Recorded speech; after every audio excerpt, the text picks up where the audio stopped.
Hi, Asp. This is John. Thanks again for tuning in to Active Self-Protection's Facebook page. Got asked a question about firearm safety, particularly safety around children. I think it's a great question, and I wanted to answer it. You get asked, wait, if I'm going to keep firearms in the home, how do I keep my children safe and the children in my neighborhood or in my home safe around firearms? I think it's a very important question. My wife and I have 4 children. We've had firearms in the home with my kids for about the last 10 years, give or take. And it's been very important to us to teach our children firearm safety. Maybe what works for us will work for you. If your state laws say that you have to keep, guns in 15 different parts and in safes in the home or whatever, this isn't going to work for you. But for other people in states that are closer to what Arizona does, this might work. Of course, first of all, you do have to keep access to your firearms restricted. You can't let unauthorized people access your guns. And that's not only in places where it's a legal imperative, but regardless, it's a moral imperative. So I would suggest a gun safe. I do think that having a gun safe in a home with firearms is incredibly important. You can get them at places like Costco does a great deal on a fairly large, like a 24 gun safe. I have that safe. It's great. You can get smaller ones if you're only going to have, maybe a handgun or 2 in the house, something that can fit in a closet or in a smaller place. Those are a great idea. If you're not going to do that, or even if you are going to do that, and maybe you have other firearms that are being used for defensive tools, make sure they stay up and out of the reach of young ones. We keep ours in my back bedroom, in the master bedroom, and people aren't allowed in there. So you say, well, what happens if there's kids in the house and they're playing? Well, first of all, kids aren't allowed in my bedroom, period, and end of subject. If I have people in the house that aren't my children, my bedroom door is closed and it stays closed, and the guns stay up and out of the place where a young child could get a hold of it. Third, I don't keep a firearm in a ready-to-fire condition with children around. So I think that's important to consider. So, keeping them out of access, keeping them out of reach, keeping them in safes, those are all good ideas for having young children in the home. Secondly, and I think this is just every bit as important, in fact, I think it's more important, is to train your children in the use of firearms. When guns are taboo, when the children are taught, oh, it's a gun, don't touch it, it might go off, then that becomes something that is enticing to them. Our nature says that which is not allowed for us is that which we want to have. So instead of that, my wife and I took the exact opposite tack. Anytime a child wanted to touch a firearm in the home, all they have to do is ask.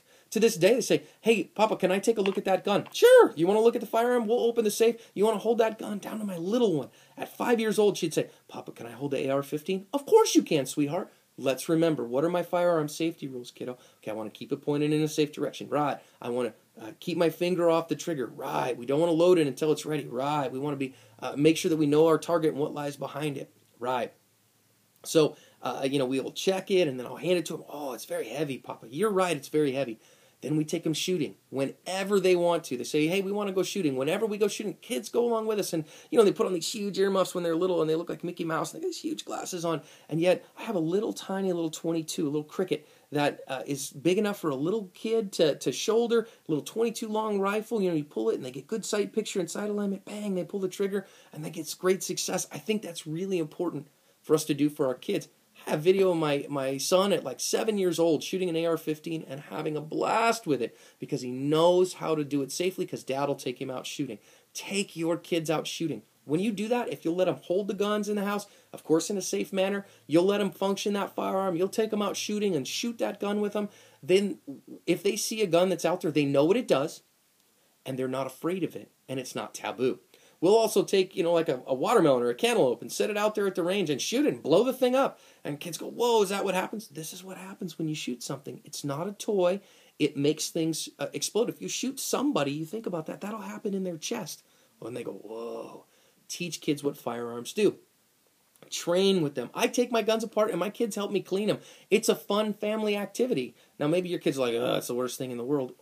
Just for fun, when we're doing things with our kids, I say, hey, you want to help me with that? Why don't you do that and show that? And the kids say, well, what are the parts? Well, this is the barrel. This is where the bullet comes out. And when they see it and they know the parts that it is, they know how to take it apart, they know what a gun does and what it is, then that familiarity takes all the taboo away, takes the fear away too.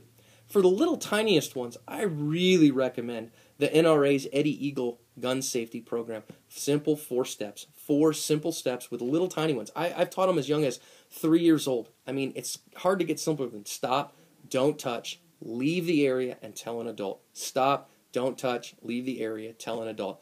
And then I train them with that. I might leave and make sure that a firearm is unloaded, put it down, maybe leave the action back, and then watch and say to a kid, hey, if you find that gun there, what are you going to do? And they say, oh, stop. Okay, what's next? Don't touch. What are you going to do? Leave. And then tell an adult. And they do that. So I teach children, very young children, stop, don't touch, leave the area, tell an adult. That's the NRA's Eddie Eagle program. I teach them from 3, 4 years old. If they want to hold a firearm, I'll show them. Ooh, it's really heavy. I'll show them how to do that safely, how to not point it in an unsafe direction. I don't yell at them or bark at them. I make this something that's good for them. And if you'll control access, so keep the guns that you don't use on a regular basis in personal protection in a safe. The ones that you do, keep them out of easy access to children, up high, up on the wall, in a place where the kids can't get them, on your person. Of course, your personal defense firearm should be on your person at all times. And if you do that, you train kids how to use them, you take the mystique of the firearms away from them, then your kids will grow up knowing what firearms do and not playing with them. And if you do that, then they go over to somebody else's house, the kid starts playing with a firearm, the kids go, whoa, man, that's not a joke. I'm out of here. Teach them to do that too. Thanks, Asp. Hope that helps you. If you have any questions, put them in the comments or hit me up on Facebook at facebook.com/active self-protection. I'd love to answer your questions.